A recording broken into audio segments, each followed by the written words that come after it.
Bună ziua, bine v-am găsit la un nou podcast New Money. Cu ocazia aceasta vă invit să citiți revista New Money, să intrați pe site-ul nostru și de asemenea să vizionați acest podcast. Pentru că toată lumea vorbește despre fiscalitate, cu o anumită nuanță sau cu anumite nuanțe, ne-am gândit să încercăm să aducem din nou un pic de logică în acest domeniu, să vedem care sunt noutățile, care sunt abordările corecte și cam ce ne așteaptă. Și pentru acest lucru l-am invitat, sau pentru aceste lucruri l-am invitat alături de noi la acest podcast pe domnul Gabriel Biriș, este avocat specializat în fiscalitate. Bună ziua, Gabriel Biriș, mulțumesc pentru prezență. Bună ziua, mulțumesc și eu pentru invitație. Întotdeauna o plăcere.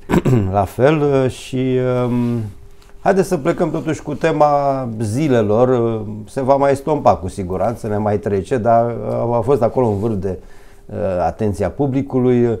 Ce se întâmplă cu gemul bunicii, dacă el e evaziune sau nu, că s-a interpretat și așa, dacă el este în acest gap de TVA, deci dacă am văzut interpretări chiar de la oameni politici respectabili care spun, domnule, am făcut și eu 2 borcane de gem și să vină glumind. Bine, așa, să vină ANAF-ul. Da. Vreau să vă întreb altceva. Aveți o grădină la țară ca să vedem cum vă raportați la... sau nu contează, ca paranteză. Da, să știți că autoconsumăm și când gătim, când ne facem ciorbă acasă.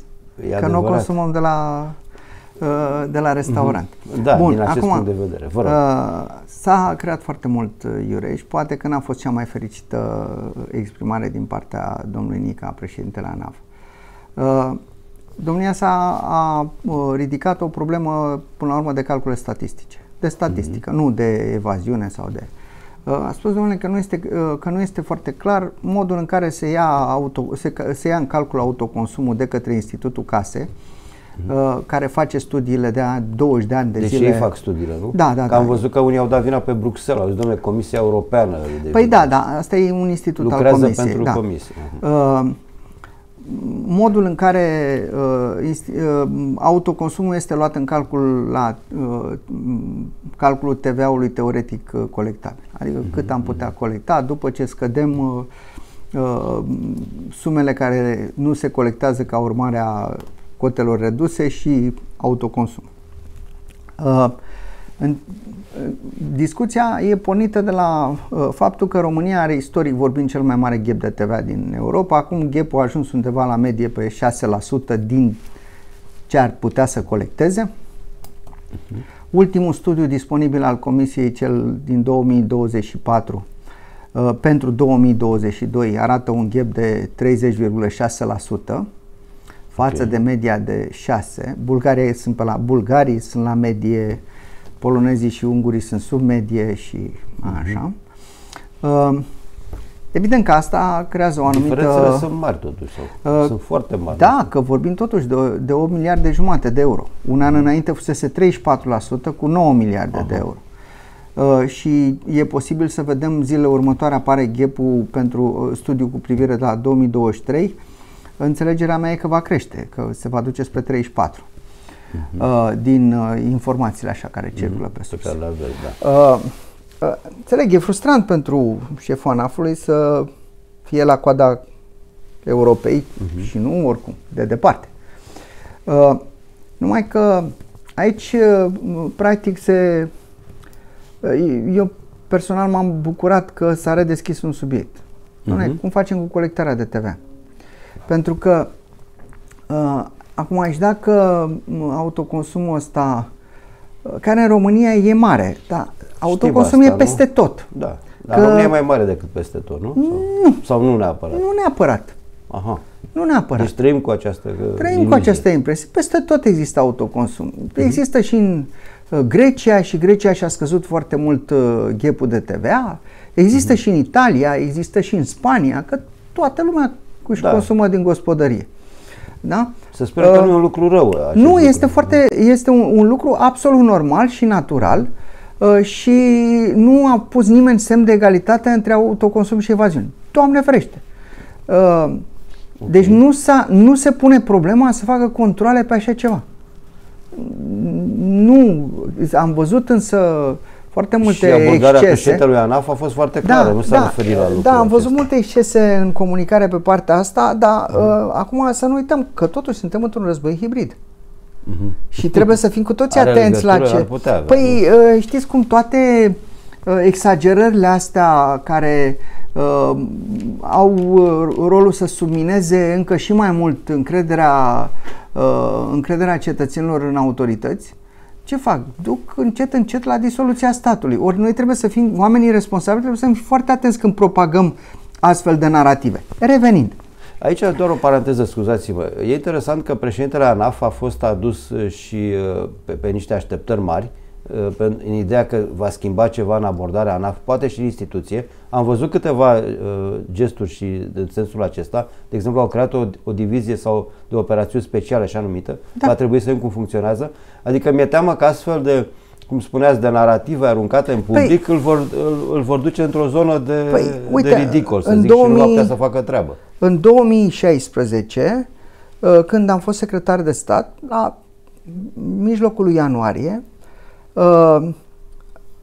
pe 15 ianuarie seara a început împotriva mea o campanie de presă oribilă, cum cooperez pentru o rețea de paradisuri fiscale, că sunt regele offshore din guvern.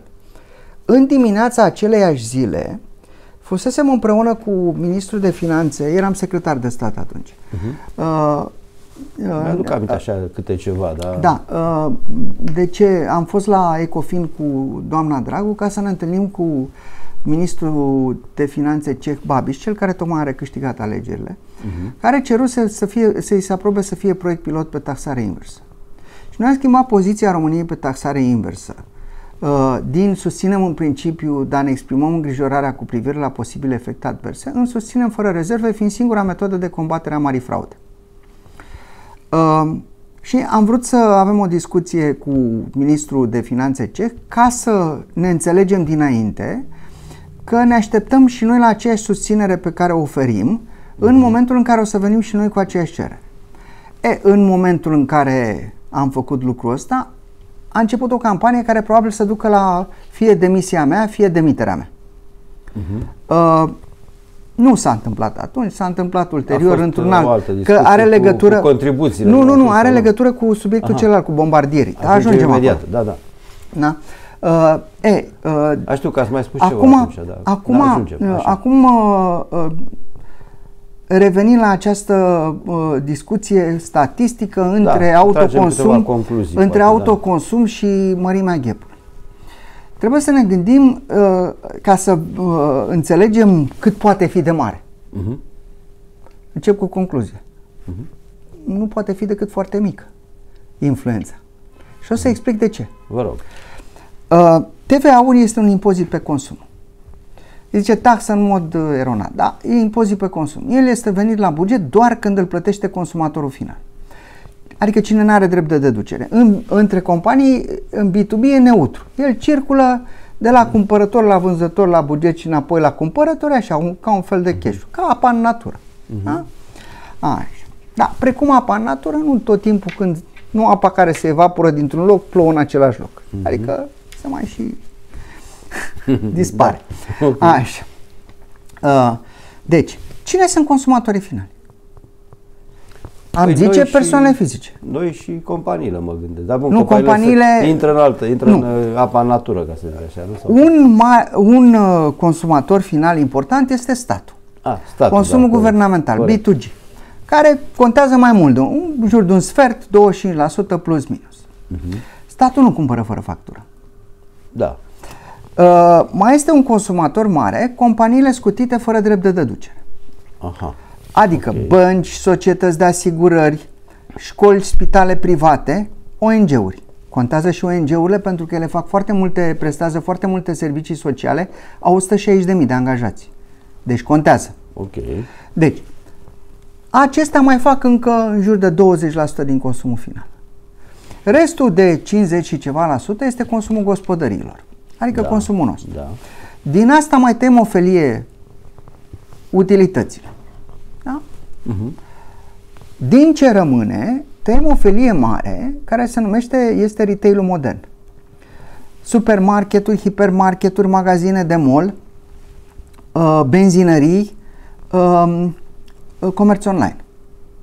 Nu există să cumperi fără bon de moderne, la toate sau fără factură fiscală în comerț online. Mai rămâne undeva estimările mele, că asta e o problemă, că noi nu avem calcule. ANAF nu știe în momentul de față, dacă întreb care e structura ghepului, nici măcar, vedeți că pune cu semnul îndoielii și ghepul. Da. Nu știe care e structura și ne-a spus-o și domnul Tanțoș-Ban, n-am primăvară. Așa. Rămâne undeva în jur de 10-12% din consumul final pe datele de la statistică, retail-ul mic și autoconsum. Ok. Da? Bun. Din retail-ul ăsta mic și să presupunem că jumătate nu da bun. Rămâne un 5-6%, că totuși, cu excepția, eu știu, zonelor îndepărtate de orașele mari, se cam dă bun din ultimii ani. Bun. Deci rămâne undeva 5-6% din zona asta a retail-ului mic care nu dă bon și autoconsum. Cât poate să influențeze? Pare că nu-i prea mult. Adică ghepul ăla de 30 tot n-are o explicație până aici. Ar putea să scadă să fie nu 30,6, să fi fost 29,9. Nu, sub 29 n-are cum. Deci nu, ok. Bun. Deci din aia 30%, doar undeva în 5-6% poate fi explicat prin autoconsum și neemiterea de bonuri în retail-ul mic. Asta înseamnă și meseriașii care nu mai repară o conductă și la coafor când nu dai bon, când nu ceri bon și genul ăsta de servicii. Nu poate fi mai mare. Aștept date să fiu contrazis. Da, estimările mele spun că nu. Așa.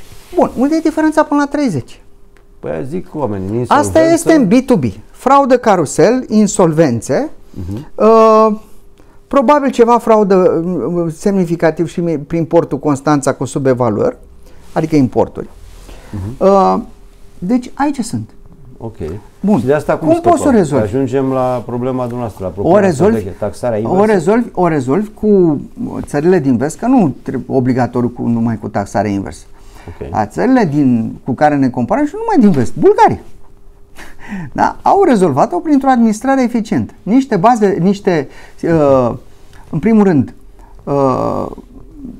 funcționari care își fac treaba. În al doilea rând, sisteme informatice interconectate care să asigure big data analysis, cu care se poate face analizele de risc și direcționa controlele. Deci nu e neapărat nevoie de taxare inversă. Numai că la noi, pe aceeași metodologie, în condițiile în care calitatea datelor de la INS-ul românesc este foarte apreciată la Bruxelles. Okay. Adică feedback-ul meu de la oamenii care lucrează pe subiect este că ar putea ca gap-ul în alte state să fie ceva mai mare pentru că nu au calitatea datelor nu e foarte bună, dar în România datorită calității e destul de fidel. Da? Bun. Nu? Ok. Așa. Atunci soluția este, cum spuneam mai devreme, că în B2B, de unde 5 din 30 sunt o șesime. Deci, practic, pe 80% din gap, conform estimărilor mele, vine din B2B.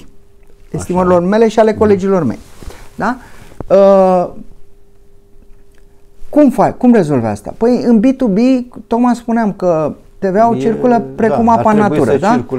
Pe chestii. Deci, mai dispare, am tot făcut, că mi se pare foarte vizual așa. Da. Să ne închipuim o conductă mare o conductă pe care circulă tot timpul foarte mulți bani. Da? Între companii. La conducta asta pare că unii au dat cep și fură. Mulți bani. Okay. Ce înseamnă taxarea inversă, vizual? Înseamnă un robinet care închizi, oprești circulația banilor în conductă. Practic în dacă o faci fără prag, toți. Da, o să explic de ce nu prag. Nu intrăm foarte mult în tehnică. Deci scoți imensa majoritatea banilor. Deci nu mai au ce fura, degeaba au dat cep. Da? Bun. Nu mai trebuie să păzești conducta cu ANAF-ul, cu DICOT-ul, cu poliția, cu antifrauda. Da? Pentru că nu mai au ce fura. Că 4426 la 4427 nu se poate fura. Asta e înregistrarea contabilă care practic compensează obligația de plată cu dreptul de deducere. Da? N-ai ce să furi, cu înregistrările contabile nu se fură. Ok. Acum, eu văd că există o mare rezistență la această idee. referiți la taxarea inversă? Da, bineînțeles. Dar și o rezistență europeană sau nu?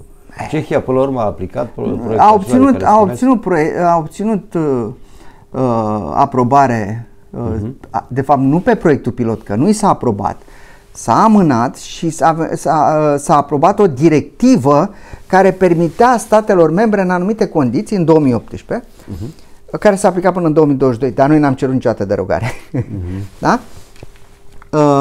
Care permitea statelor membre să ceară derogare. Cehii au cerut-o, numai că de când au început demersurile până când au obținut derogarea, gap-ul lor scăzuse de la 13 la 4, au obținut-o doar pentru 2 ani și au considerat că nu merită deranjul. Aha. Da, ei aveau 4. Deci s-a întâmplat ceva. Ei aveau 4, nu 30. Corect. Da? Așa. Bun.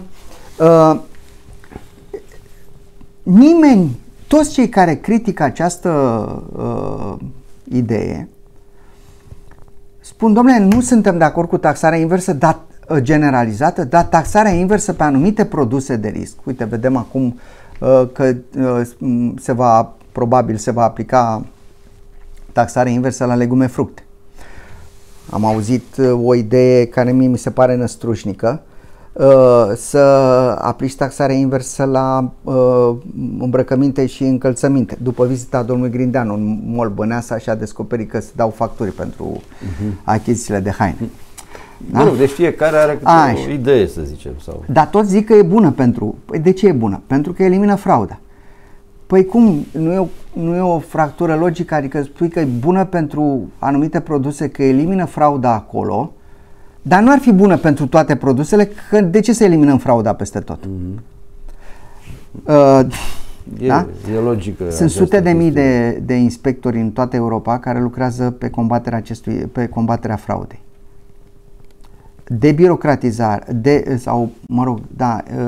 Reducerea birocrației asociate administrării TVA nu e dorită, din păcate, nici de sistemul public. Pentru că oamenilor le e teamă că dacă nu mai au de făcut controale, dacă nu mai sunt rambursări, că nu mai sunt. Taxarea inversă asta înseamnă că își pierd locul de muncă. Nu e așa, că e nevoie de servicii publice, de îmbunătățire, de compliance, da? Așa. Și există rezistență și în partea alaltă a consultanților. Că în momentul de față, la nivel european, și asta are legătură și cu raportul Draghi, apropo de birocrație, și la nivel european, TVA-ul pare că nu mai este un impozit, ci un sistem filozofic. A devenit atât de complicat încât este greu de urmărit, inclusiv pentru oamenii care fac TVA toată ziua.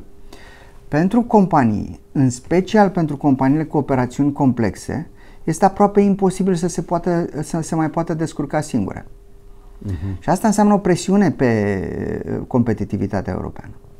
Deci, să remarcăm că Statele Unite n-au TVA. Mă rog, nu știu dacă are logică, n-au avut niciodată legătură cu ceea ce discutăm neapărat ei acum, au sau, sales tax, colectează impozitul pe consum doar la capătul lanțului, adică în retail, și nu te poți atinge de el ca și comerciant, că se duce într-un cont separat.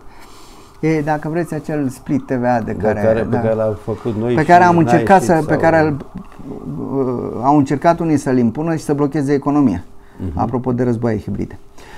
Taxarea inversă pe o durată temporară să facem sau o gândim definitiv? Nu, definitiv, adică ce să simplifici și te concentrezi pe colectat la capătul lanțului, cum fac americanii dintotdeauna. Că de fapt taxarea inversă generalizată, fără prag, o să explic imediat ce e cu pragul ăsta, cam are un efect similar. Păstrezi sistemul, nu trebuie să schimbi sisteme informatice, proceduri, numai că nu mai circulă banii. Circulă toate înregistrările contabile, faci toate declarațiile, eventual mai simplificate. Acum, Spuneți cu pragul ca să trecem la Bombardier, că aici am cam... Da, spunem cu pragul. Noi avem în momentul de față taxare inversă la telefoane mobile și PC-uri și console de joc la facturi peste 5.000 de euro. Aha. Care a fost introdusă din 2016 ca urmare a unei fraude imense. Se aduceau paleți cu telefoane mobile, primul cumpăra, achiziționa din UE fără TVA, revindea, ăsta dispărea, pe lanț se plimbau actele și ultimul exporta și prima înapoi rambursare. Miliarde furate așa. Și asta ne-a permis să cerem taxare inversă, dar fiind totuși niște bunuri susceptibile, adică retail-ului, nu? Ca să nu își ia toți calculatoarele și să-și pună pe firma prietenului să nu plătească TVA, s-a introdus un prag minim de 5.000 de euro. Deci, practic, doar facturile peste 5.000.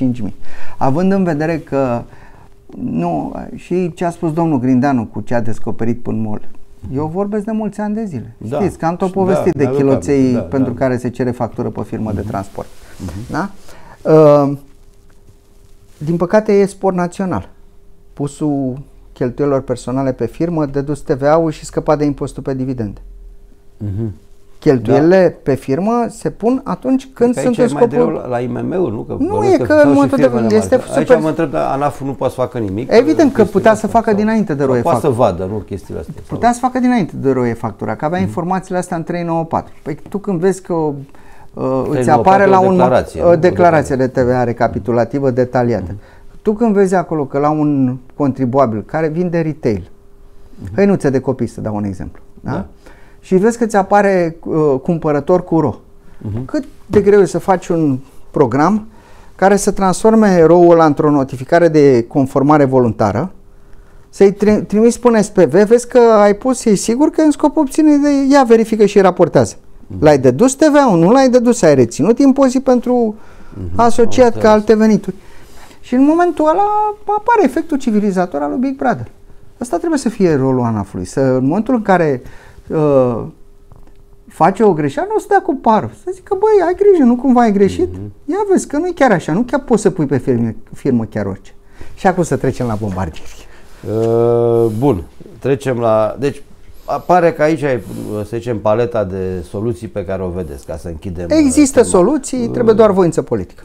Bun. Deci, înainte de... Adică, taxarea inversă chiar a rezolvat foarte multe. Okay. Haideți da, informatizare, digitalizare. La bombardier s-au luat mulți dintre confrați de-ai noștri, de-ai mei, apropo, sau și de-ai dumneavoastră, de termen în sine, că președintele ANAF a zis, domnule, a vorbit de bombardier și lumea s-a întrebat ce să ia bombardier. Aici cred că suntem un pic prea fecioare așa, adică toată lumea știe ce să ia bombardier, nu? Adică într-un limbaj mai colocvial cam știm la ce se referă, da? Spuneți-ne noastră cum vedeți situația și pe urmă să intrăm și în tehnicalități, să zicem. Dacă un bombardier se urcă în mașină, într-o mașină scumpă să se gândească de 2 ori înainte că s-ar putea să întrebe cineva de unde are banii pentru mașina. Da, acum de genul ăsta, da. Noi din 2011, la presiunea femeiului, 2011 era cu 14 ani.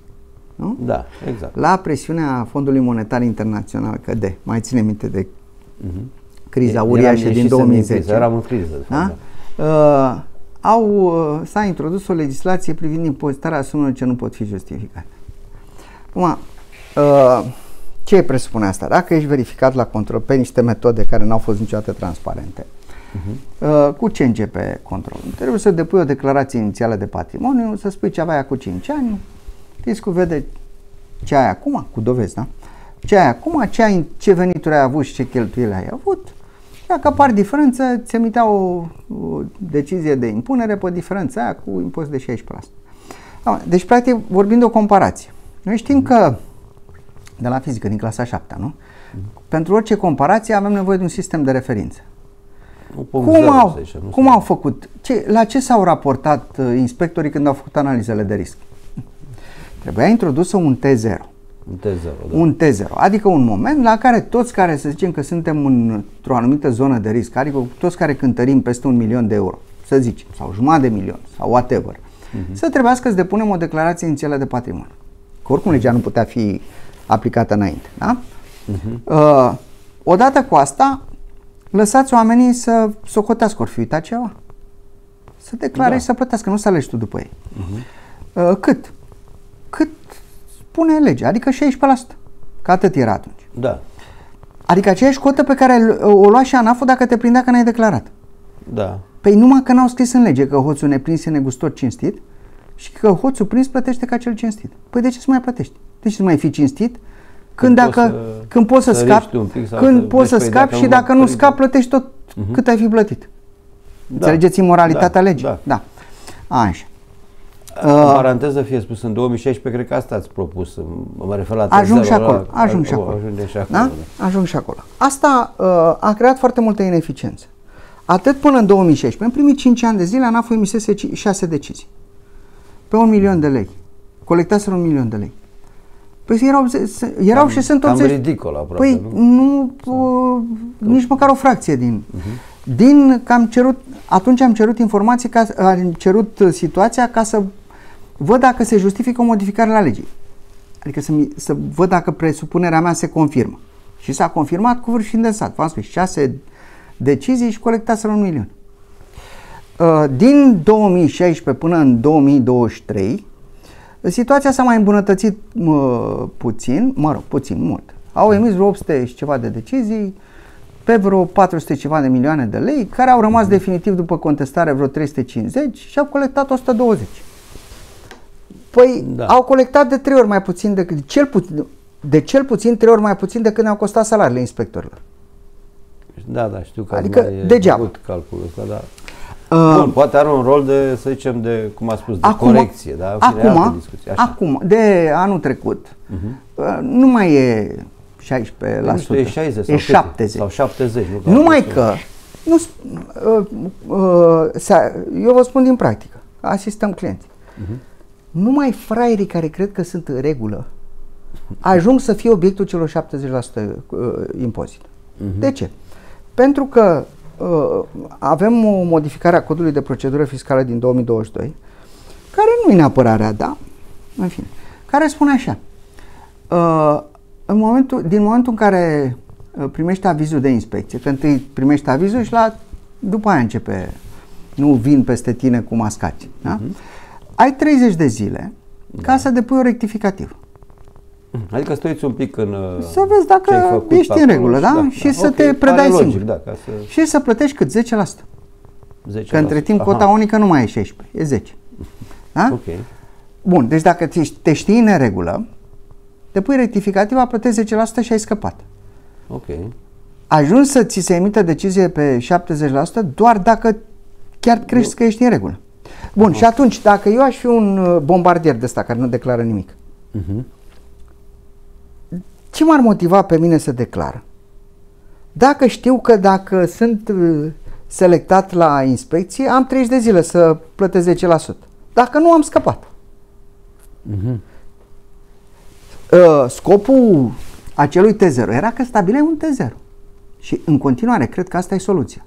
Nu ce vorbim acum. Acum vorbim pe că și dacă, o selecție și domnul, care și, că poate că și dacă domnul președinte, mă rog, că nu domnul președinte emite de, îl vede pe unul că are o mașină super scumpă.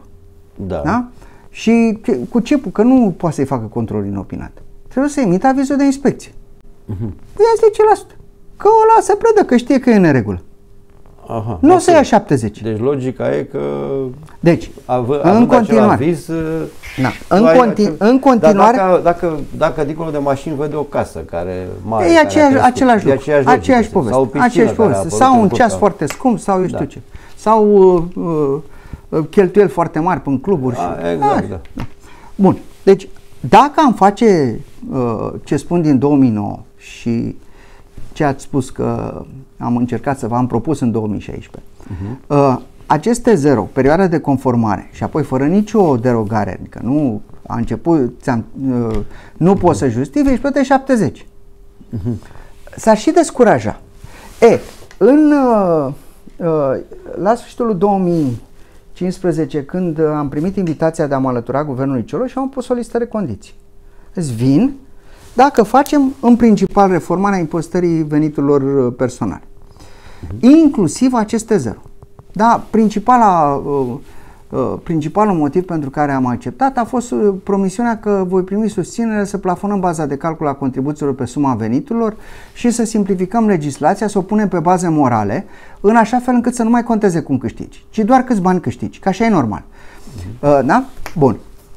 Cred că atunci am greșit, că am vrut un pic mai mult, dacă nu... Eu în continuare am convingerea că nu mutarea contribuțiilor a fost problema, pentru că țineți minte că cei de la PSD atunci au zis că sunt trădători, că sunt fasciști, că bazaconie și după aia la o lună jumate au băgat în programul de guvernare și au făcut-o ei, dar au făcut-o prost. Ce am mai vrut să fac? Am introdus după TZ-ul de care ziceți. Exact. De fapt, impozitar, i-am zis ideea că s-a crezut că vreți de fapt să-i scăpați pe nu s-a crezut, nici nu s-a vorbit atunci de subiectul ăsta. Aha. Și nici nu s-a mai vorbit de atunci. Nici nu s-a vorbit. De ce? Sau, vă rog, sau păi de ce? Delicat? Că nu e un subiect care să fie dorit a fi vehiculat prin media și de cine... Ok, da? Trusturi și whatever. Nu intrăm în discuții. Deci, capitolul respectiv se numea impostarea sumelor ce nu pot fi justificate. Nici poveste de amnistie, nici poveste de vreo scutire ceva. Nu. Făcut ordine. Era acolo, urma să se aplice de la 1 ianuarie, să știți că n-am făcut-o de capul meu. Că noi am avut o discuție cu aproape toate instituțiile care aveau cât de cât legătură. Și procurorul general, și șeful DNA, și șeful DICOT, și șeful Poliției Economice. Păi da, a fost la finanțe. Șeful ANAF-ului, ministrul de finanțe și cu mine. Și le-am explicat și toată lumea. De la Serviciul de Combatere a Infracționalității Economice din SRI, toată lumea a fost acolo. Și, singura întrebare pe care am primit, de fapt am primit două întrebări. Una, de ce nu s-a făcut până acum? Asta nu, și am zis că nu contează. Și alta, că de ce nu îi punem pe toți să declare? Și eu m-am opus, am zis că nu. Pentru că creăm foarte mult zgomot. Că pe toți dumneavoastră aveați un barem de la... De 1 milion de euro. Cel de 1 milion de care, adică active de 1 milion, nu în sensul ăsta? Da, activul net. Activul net. Adică, adică ce ai, depozite... Sume de minus datorii. Da? Și opțional pentru restul. Cine are ceva de declarat, putea să o depună opțional. Deci prima întrebare a fost de ce nu s-a făcut până acum. Am spus că nu contează, o facem acum. Și cea de-a doua, de ce nu îi punem pe toți? Și am zis că, în primul rând, n-are nicio logică să punem oameni care nu sunt în risc fiscal. Se crea o isterie degeaba. O isterie degeaba. Da? Și cum am auzit toată la o conferință un canadian deștept zice, arta taxării este să smulgi cât mai multe pene de pe gâscă cu cât mai puține gâgâieri. Și mai era un risc, că în momentul în care inundai ANAF-ul cu informații nerelevante, îi reduceai capacitatea de focusare. În fine, și eu am mers mai departe, înțeleg că după aia s-au răzgândit, în fine. Și mai era avantajul acestei metode? Că făceam ordine. În primul rând făceam ordine. În al doilea rând aduceam bani la buget prin acele declarații de conformare. Și în al treilea rând, și poate cel mai important, descurajam neconformarea. Pentru că un impozit de 75% pe ce nu poți să justifici e mare, nu prea îți mai convine. Nu-ți mai convine, mai bine plătești. Și mai era o prevedere acolo despre care chiar cu toate eforturile mele de a o repune în agenda publică, n-am reușit. Și anume transparentizarea în scop fiscal a sumelor parcate de cetățeni români prin paradisuri fiscale. Sună interesant, dar adică, mai pe românește, în momentul, știm că sunt niște bani afară, nu? Pe care sunt niște bani deci oamenii au scos din diverse motive. Ce obligații? Pe care i-au obținut prin diverse motive. Nu neapărat i-au scos, poate i-au adus din alte părți. Da? Nu, vorbesc foarte serios. Chiar sunt antreprenori români care fac servicii în alte state și ei trăiesc în România. Astăzi ce obligații ai cu privire la profitul net dintr-o companie? Niciuna dacă nu e dividend. Da.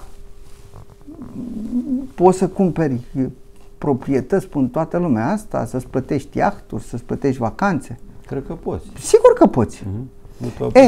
OECD are un set de reglementări care se numesc CFC Rules, Focused on the Ultimate Beneficial Owner.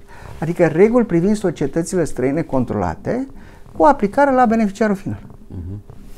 Asta spun. Practic, profitul de acolo nu e nicio problemă. E super legal dar nu trebuie să-l distribui ca să îl declar ca dividende, se asimilează dividendelor și trebuie să-l declar chiar și nedistribuit. Că nu plătești impozit acolo. Și atunci e o măsură anti-abuz. Scuzați. Greu de... M-a apucat strănutul când am auzit. Așa, ce înseamnă pe românește? Adică pe românește, în primul rând că iarăși descurajezi nedeclararea. Că până la urmă nu poți să ții și aici vreau să vă spun un lucru. Eu în cariera mea am avut un moment de cotitură. 2004. Da? Nu le-a spus niciodată. Până în 2004, până în 2000, am lucrat numai în privat tot timpul, dar până în 2004, eu fiind și absolvent de facultate tehnică și olimpic la mate fizică, în momentul în care citeam că era legislație nouă mult, primul gând era, hai să vedem ce breș are. Cum o...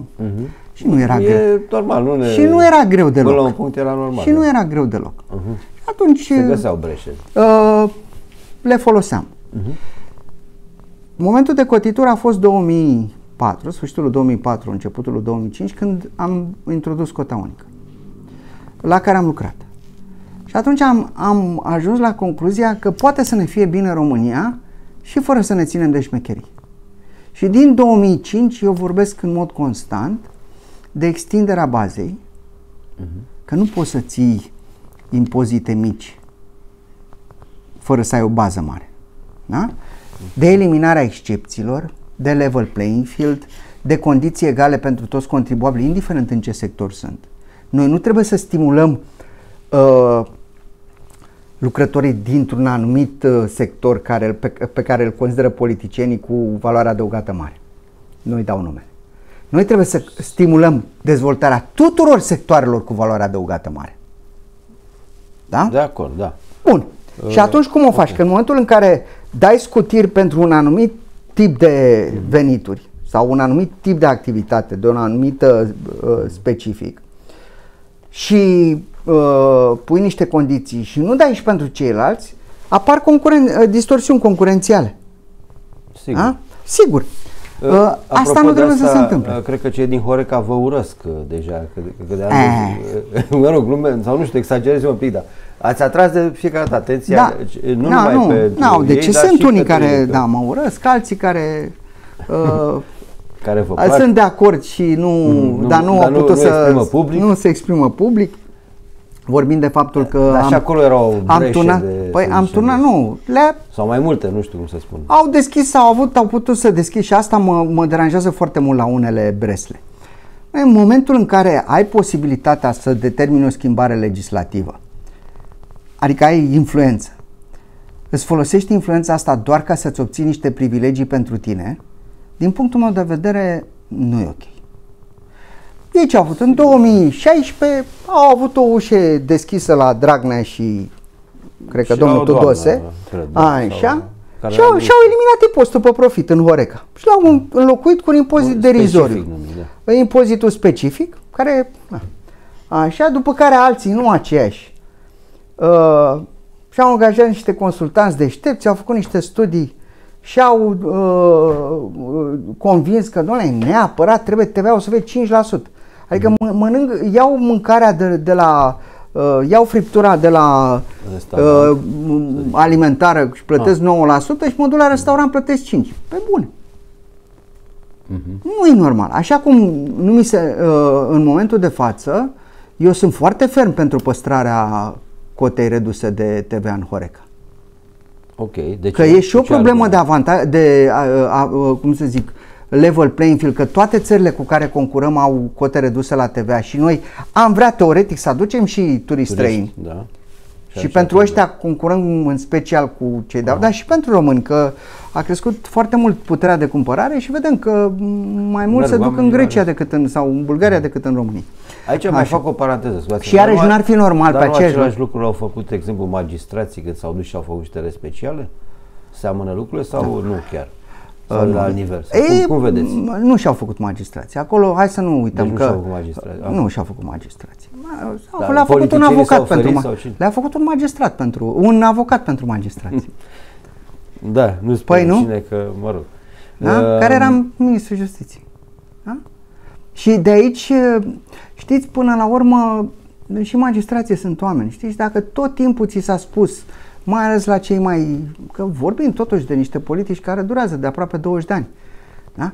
Tot timpul ți s-a spus cât de special și nemaipomenit și începi să crezi. Da. Că ești cetățean de rangul întâi și asta se întâmplă și cu alte breste. Cred că mai e ceva. Încep să înțelegi că ești în Europa și vrei să fii plătit ca în Europa. Păi Chiar dacă România are totuși nu pleacă nimeni la pensie la 45 de ani, la 48 mai mult decât atât. Problema cu pensiile speciale, pensiile de serviciu în România, din punctul meu de vedere nu e cuantum. E vârsta de pensionare. Da? Am înțeles, da. Nu e cuantum. Deci cea mai mare pentru că în momentul în care vii cu nenumărate interdicții, incompatibilități pentru ofițeri, pentru magistrați, societatea trebuie să compenseze cu ceva. Și asta compensezi prin remunerație, că nu mai are voie să facă altceva, și prin pensie. Problema e la vârsta de pensionare. Okay. Da? Și mai e ceva apropo de tema asta, cei de exemplu de la ASF, ca să dau un exemplu, n-am nimic cu ei, spun, domnule, noi trebuie să fim plătiți la nivelul pieței, apropo de bani. Și poate că oamenii au dreptate, că zic, domnule, dacă nu ne plătiți la nivelul pieței și ei supraveghează și reglementează niște piețe care sunt în care angajații sunt bine plătiți, poate la nivel de CEO, o să ne plece oamenii. Au și ei un pic de dreptate sau ești cum? Toată lumea are un pic de dreptate. Uite-vă, eu sunt mare fan al statului Singapore. Așa, de ce? Dați-ne niște exemple, ce vă plac de acolo, că nu știm. În primul rând ne uităm la ei ce evoluție economică au avut și cum au construit-o. Da? Singapore este în ultimii 15 ani în top 3 al competitivității globale. Au ajuns de la o insulă extrem de săracă care s-a desprins de Malaysia cu 50 ceva de ani la o țară super dezvoltată. În Singapore serviciile publice sunt impecabile și, by the way, Singapore are 16% din PIB venituri la buget. Și toată lumea e mulțumită. În Franța cu 50 și nimeni nu e mulțumit. Corect. Da? Totul merge uns acolo. Serviciile, am asistat la niște prezentări de la șefii fiscului de acolo, absolut extraordinare. Cum își plătesc și de mulți ani de zile și cum au făcut ca corupție în Singapore? Nu există. E, cred că cel mai puțin corupt stat din lumea asta. Cum își plătesc ei miniștri?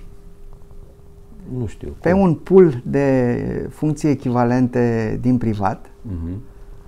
De exemplu, ministrul finanțelor, CEO-i de la cele mai mari 10 bănci din Singapore. Am zis 10. Da? Cu tot cu bonusuri. Poate să fie milioane.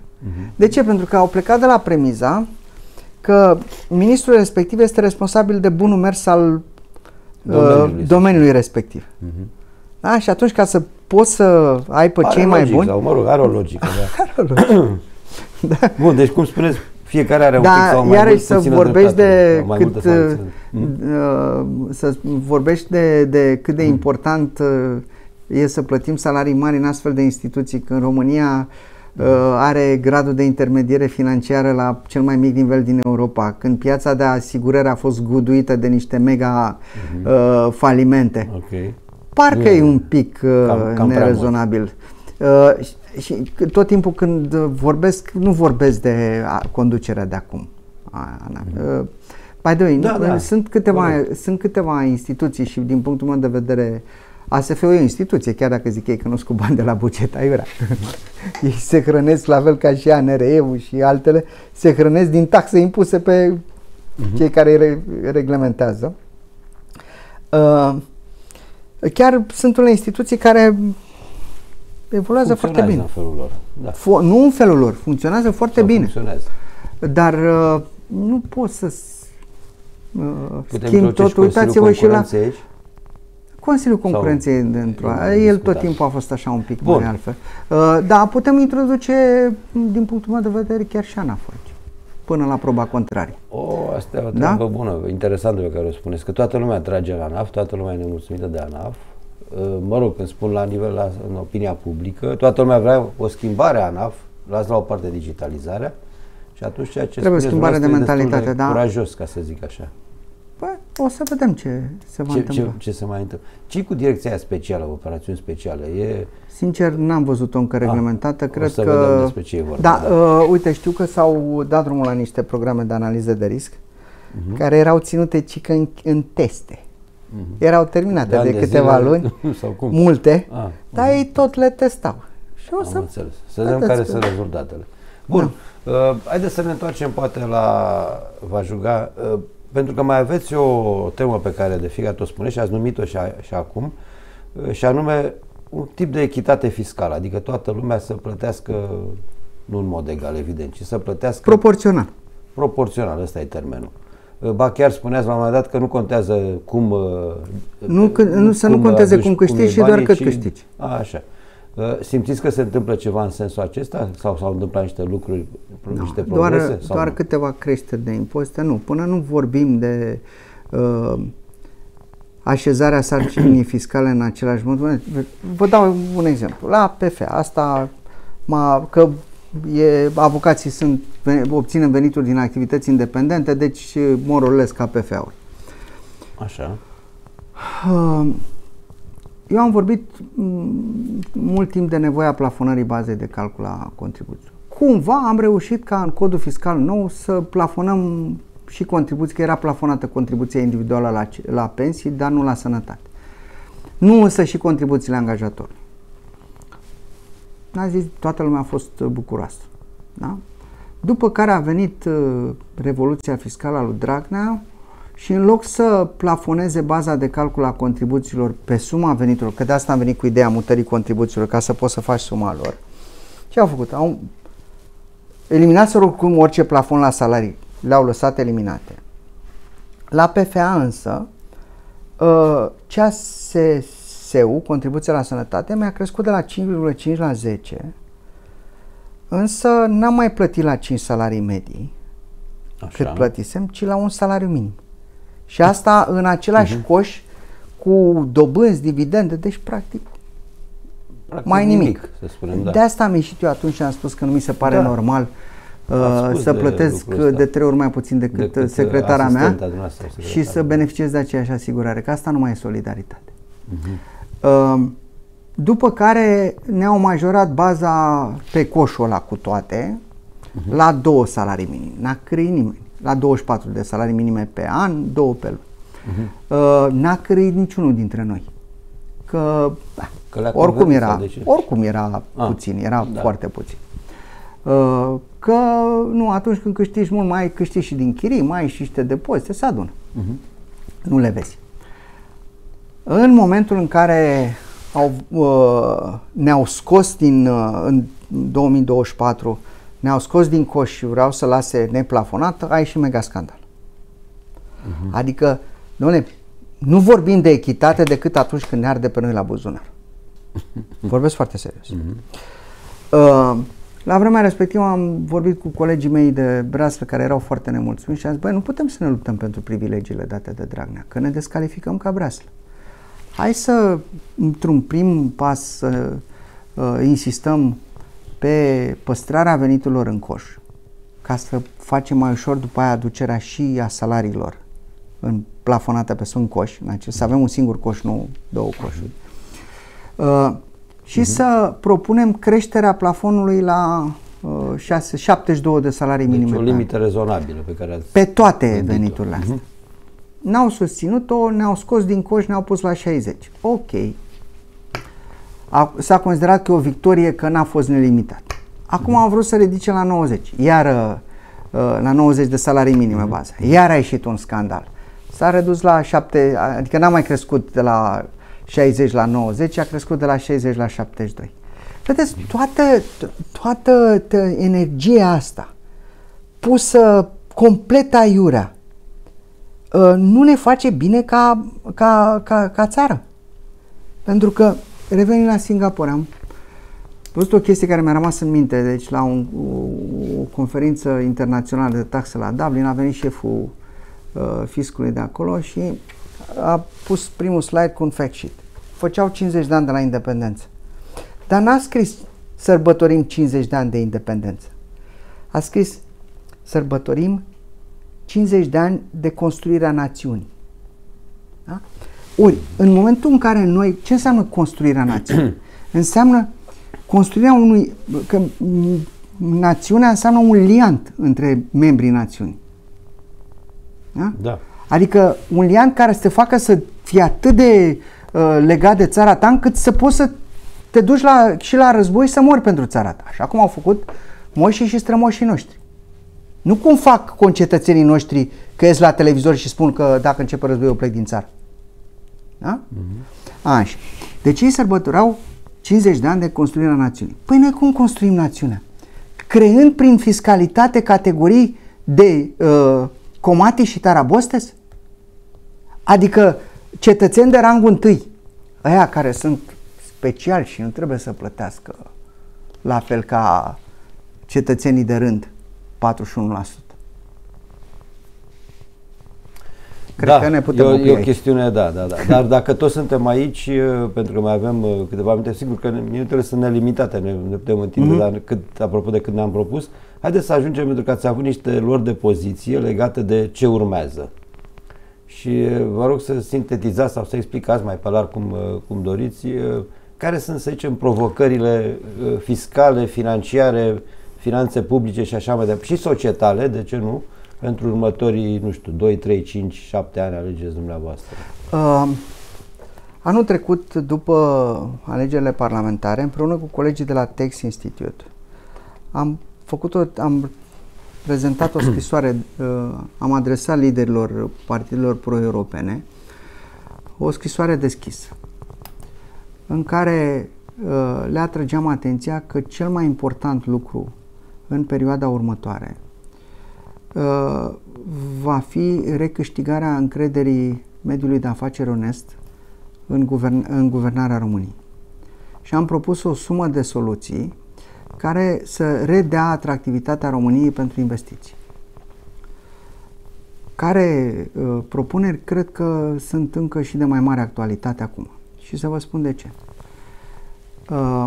Noi probabil cu chiu cu vai vom termina 2025 cu un deficit de 8,5%. Foarte mare, uriaș. De ce ne face rău tuturor acest deficit? Pentru că nevoia de finanțare a crescut foarte mult, dobânzii, costurile de finanțare. Și dobânda la care se împrumută statul, care este uriașă, nu poate fi, este punctul de pornire pentru dobânzile la care ne putem împrumuta noi, cetățenii, ca să ne cumpărăm casă, să ne luăm mașini. Da? Și la fel, deci dobânda pe care se poate... Nu depinde de dobânda statului. Exact, este bottom line. De acolo începe discuția cu orice alt debitor la bănci. Și la fel pentru companii. Costurile foarte mari reduc de finanțare, ca orice alt cost foarte mare, sau mult mai mare decât au competitorii tăi, îți reduce competitivitatea. Și foarte important să reducem dobânzile.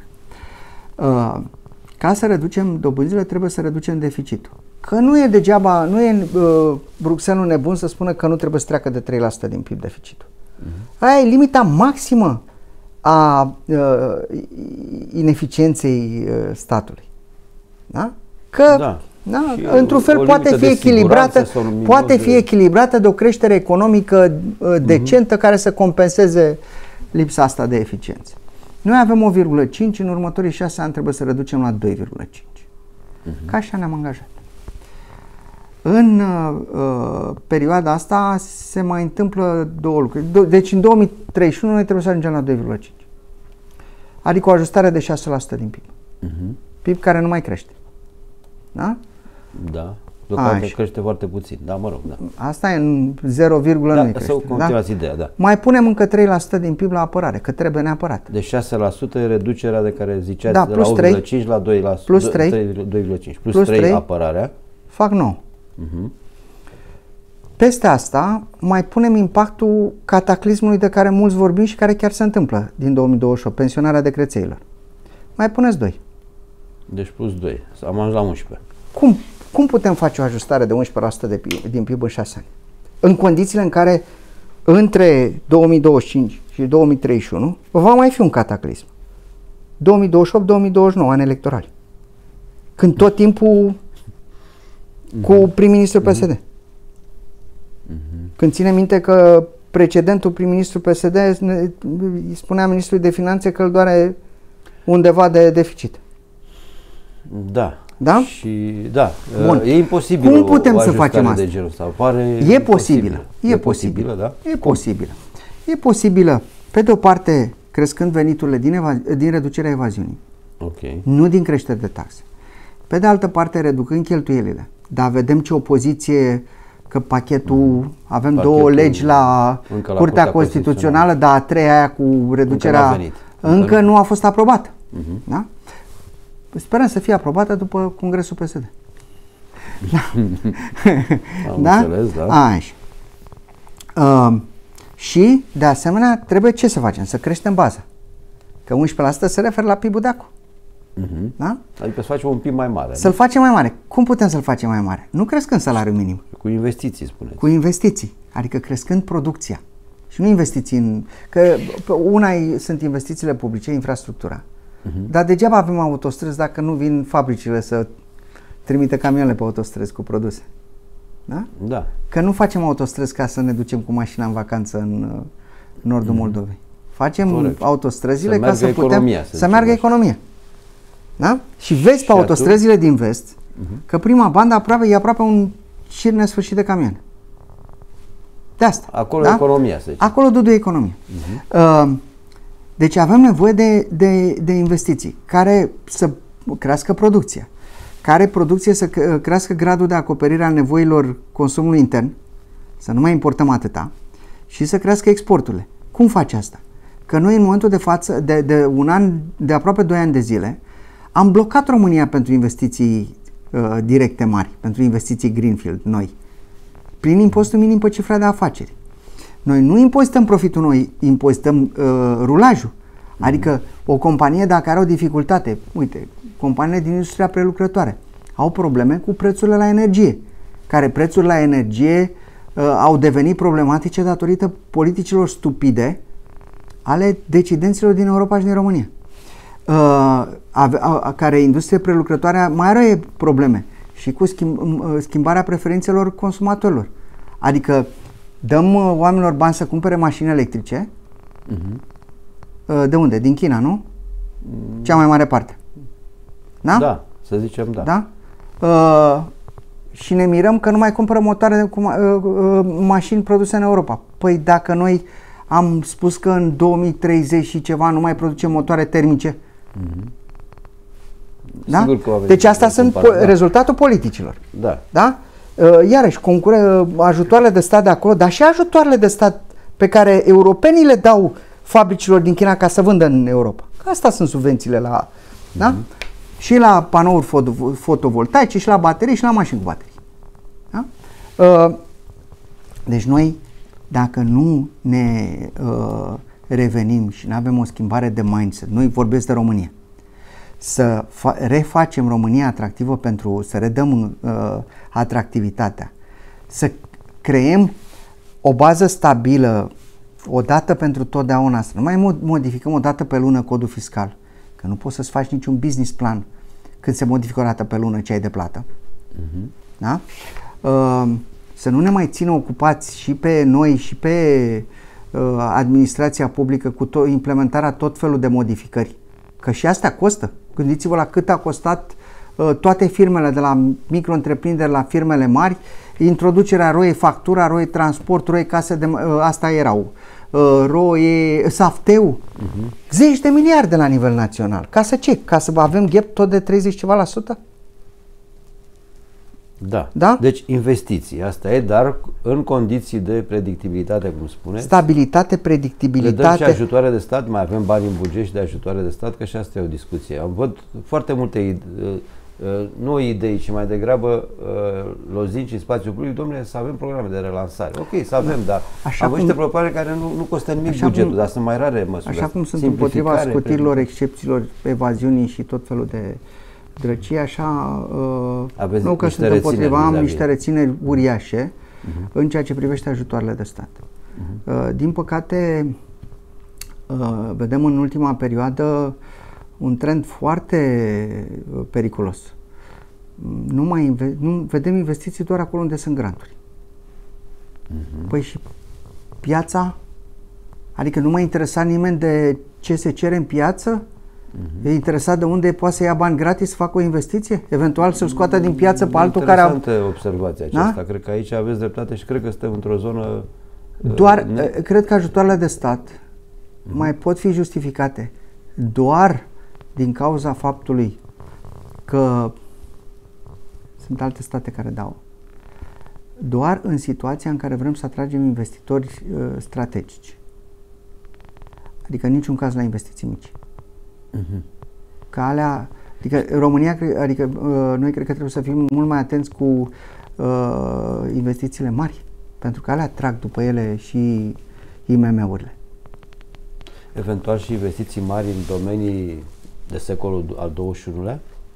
Sau nu neapărat? Adică ne bucurăm la o investiție mare din industria auto, din segmentul acela de subansamble auto, ne trebuie și ea, evident, dar am preferat să avem semi-procesoare sau cum procesoare. Am zis, investiții strategice. De ce putem nu? să aducem de ce procesoare? De ce nu?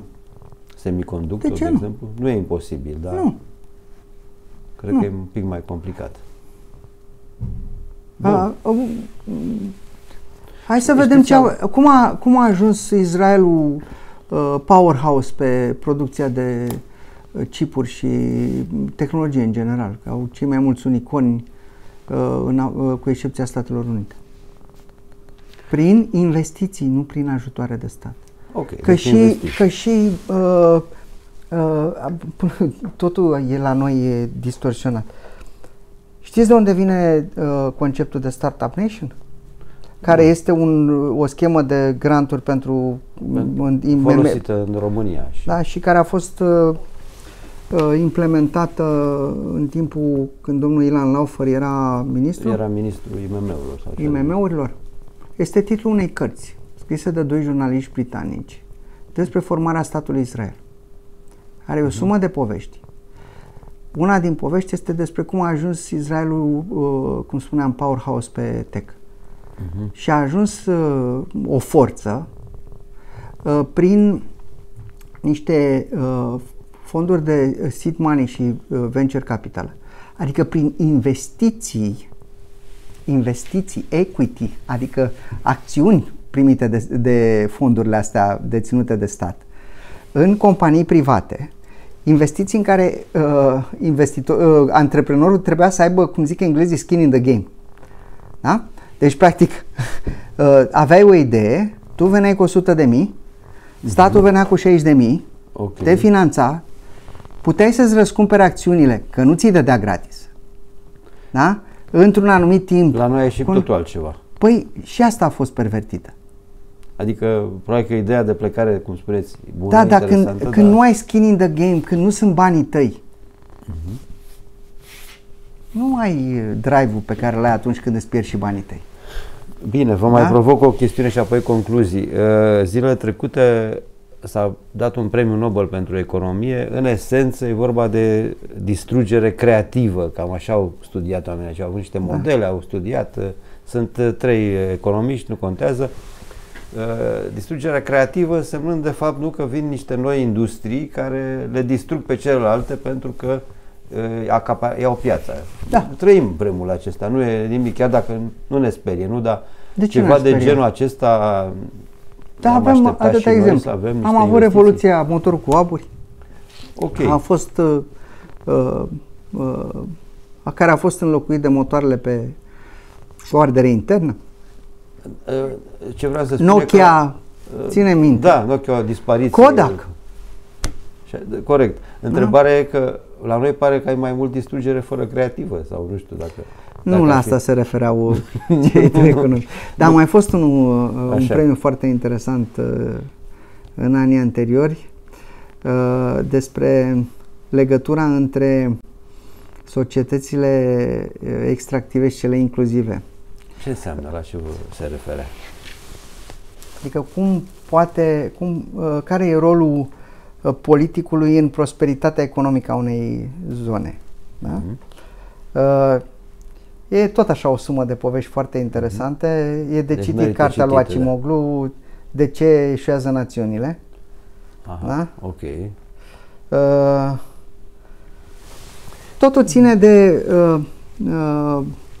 un leadership, de management. De un leadership, de un management și de a crea instrumentele prin care bogăția să fie distribuită în societate.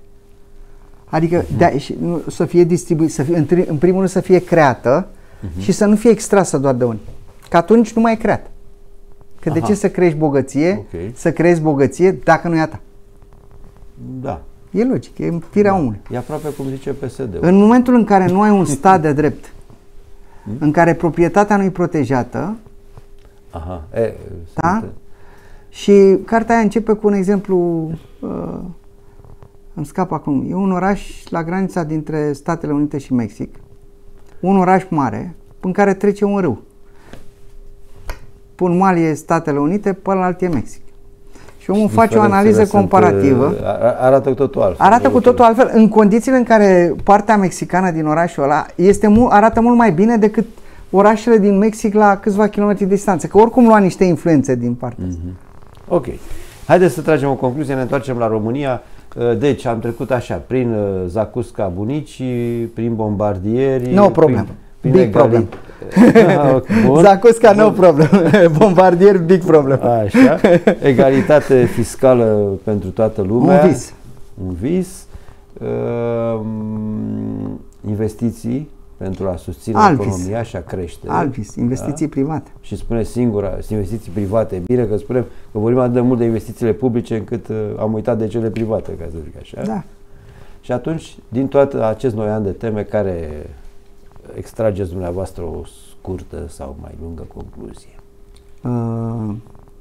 Așa ca o ierarhizare? Da, hai să zicem și ierarhizare și la ce ne așteptăm prioritatea 2026. La ce să ne așteptăm? Și într-un context de care spune și cu aceste teme pe masă, nu? Nu mai pot permite că sau 2027, nu știu. Sau următorii ani mai general. Poate să ne fie bine dacă nu ne va fi rău. Bun, asta e cea mai frumoasă vorbă, o știm din fotbal, dar uneori nu ne prea minge tragi la poartă. Cel mai important lucru pe care trebuie să-l adreseze în momentul de față, din punctul meu de vedere, guvernul, este exact subiectul pe care l-am abordat la sfârșit, și anume redarea încrederii investitorilor în a investi în România. Restul sunt povești. Evident, legată de asta este și ce spuneam cu taxarea inversă, care duce și la, adică aduce foarte multă încredere, adică în momentul în care vii cu o astfel de măsură care e clar că duce la reducerea hoției. Oprește, cum îi spuneți, să scoate din conducta aia, cum spuneați, nu? Duce la reducerea hoției și la reducerea riscurilor pentru companiile oneste. E clar că dai un semnal că ești de încredere. Bun. Da? Deci astea două, dacă sunt făcute bine, sau mă rog, bine, și cu urmate și de chestiunea aia cu, la urmă, așezarea pe baze morale a fiscalității. Te ocup de treburile serioase. Că acum noi ce facem? Cooperativa Munca în Zadar. Asta facem. Cooperativa Munca în Zadar. Cam în zona asta suntem deocamdată. Da. Mulțumesc, Gabriel Biriș. Ca să vedeți că suntem într-o consonanță de idei, vă mai spun doar că numărul acesta din revista New Money vorbește exact și are pe copertă exact aceasta, încrederea, recâștigarea încrederii, exact ceea ce spune Gabriel Biriș. Nu l-am văzut. Nu l-ați văzut? Păi de asta, marile spirite se întâlnesc uneori, chiar și aici la noi la New Money, sigur, glumesc, dar e o realitate. O să vă arăt imediat și numărul acesta sau vă invit să-l căutați, o să-l arăt și lui Gabriel Biriș. Însă important e că îți mulțumesc și vă mulțumesc pentru că ați venit aici la New Money, pentru că ne-ați dat tot felul de idei sau teme de reflexie, pentru că asta e până la urmă cel mai important. Am repetat niște nu-i nimic, idei fixe pe care le susțin. Mama învățării, nu știu cum spunem. Repetiția exact. E mama învățării. Și, așa cum învățarea e mama înțelepciunii. Iată ce frumos. Și să sperăm că se va întâmpla ceva în bine, da. Cum am spus, să trecem de la cooperativa Munca în Zadar la rezultate. Mulțumesc, Gabriel Biriș, vă doresc toate cele bune, citiți New Money, urmăriți podcastul și urmăriți-l pe Gabriel Biriș. Numai bine!